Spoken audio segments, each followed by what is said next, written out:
लगातार चल रहा है कि कानून देश में कड़े बनाए जा रहे हैं, लेकिन भीड़ अनियंत्रित होकर के जिस तरह से लोगों को मारने का काम कर रही है, जिसे मॉब लिंचिंग कहते हैं। मेरे जनपद में, मेरे मंडल में 3 लोगों को छत्तीसगढ़ के अंदर मारा गया।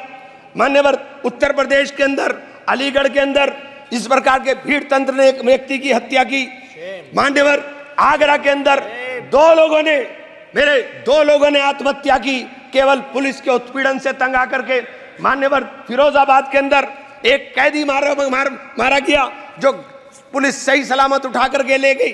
जो ये हालात देश के अंदर बन रहे हैं, आप कानून सख्त करने की बात कर रहे हैं मान्यवर, ये कानून सख्त करने से केवल काम नहीं चलेगा, उसके ऊपर अमल करने से काम चलेगा। मान्यवर अमल होना चाहिए। Please conclude please.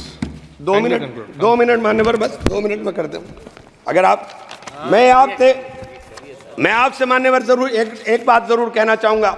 मेरे क्षेत्र में मां शाकुंभरी बहुत बड़ी सिद्धपीठ है। बाहर 10 साल से मान्यवर, पिछले 10 साल से दिल्ली यमुनोत्री नेशनल हाईवे अधूरी स्थिति के अंदर पड़ा हुआ है। बार बार बड़ा शोर मचाया जाता है कि सब पूरा हो रहा है, लेकिन आज तक नहीं हुआ। उस सिद्धपीठ के जाने का रास्ता मान्यवर उस हाईवे से जाता है।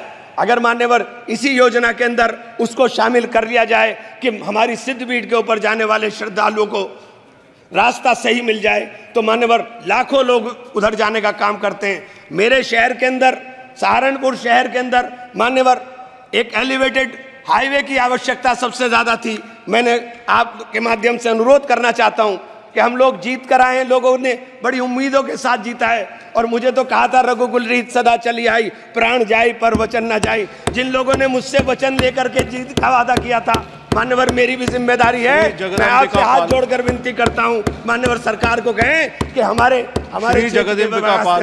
धन्यवाद मान्यवर, आप लोग धन्यवाद।